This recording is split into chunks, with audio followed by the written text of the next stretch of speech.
Got a quick screencast here on the causes of World War One, so I'll just go through them briefly with you through the notes. If we go to the first slide here, you can use this kind of mnemonic device to help you remember them, and that is mania. Stands for each of the causes, at least the first letter of each major cause.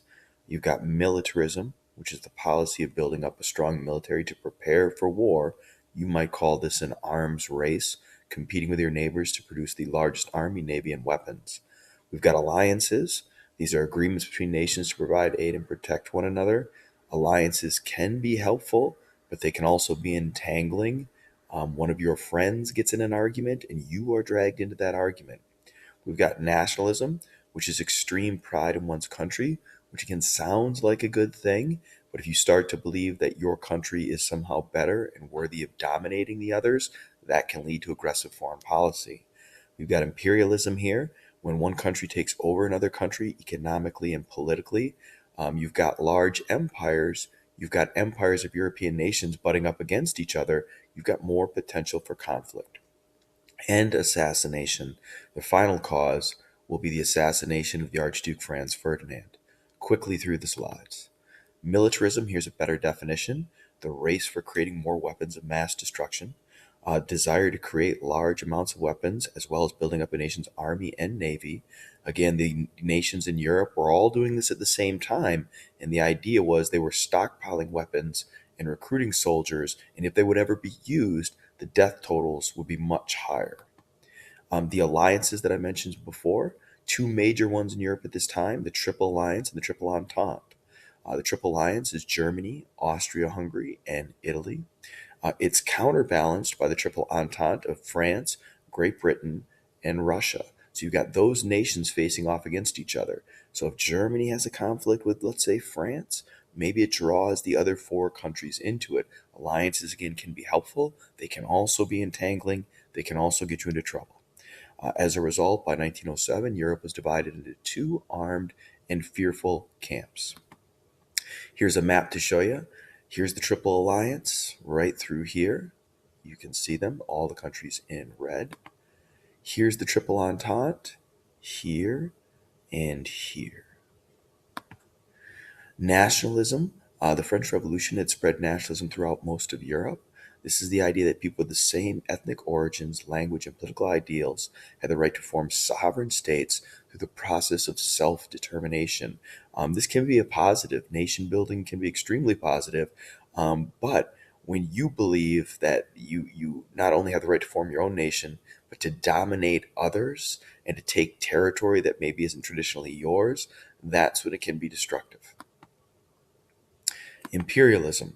Virtually all the major powers at this time were engaged in the scramble for empire, whether it's in Africa or even in Asia.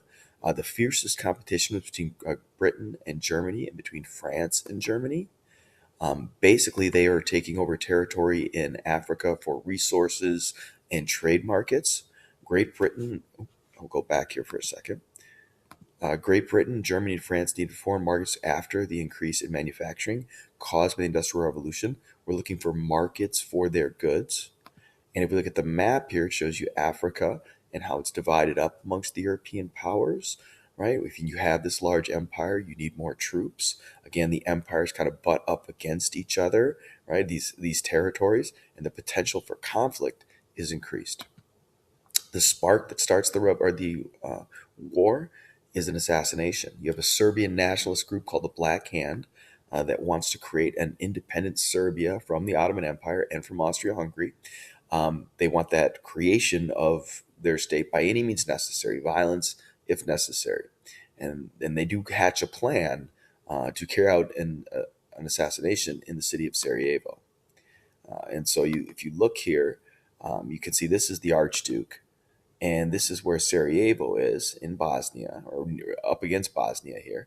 And basically, they knew he was going to be traveling there with his wife. He is the heir to the Austro-Hungarian throne.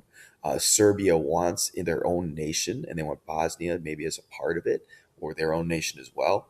And so they feel if they make a statement by taking out the Archduke, that's a statement for Serbian freedom.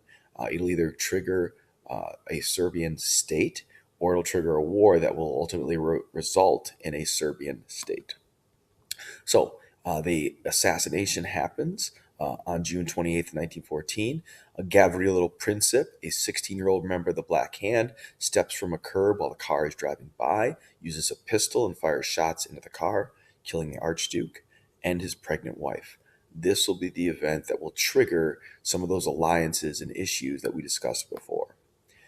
Just recapping that gives you an idea of what happened, and this is obviously an artist's rendering of that assassination. This leads to what we call the domino effect. Austria-Hungary blamed Serbia for Ferdinand's death and declared war on Serbia. I'll bring the others up here. Germany pledged their support for Austria-Hungary. So we're going to support you. We're going to back your play. We're both in the same alliance, both in that triple alliance together. Russia pledges support for Serbia. So this is how the Entente gets involved. Serbia and Russia share a little bit of background ethnically, and they say that they're going to support the Serbian state. Germany then declares war on Russia. So now we've really got both of those major alliances involved. France pledges their support for Russia because they're in the Entente. Germany declares war on France. You can see how these alliances are being triggered. Germany invades Belgium on the way to France. Great Britain supports Belgium and declares war on Germany. These are the steps that happen that lead the world into war, and the arrows there demonstrate how one thing causes another.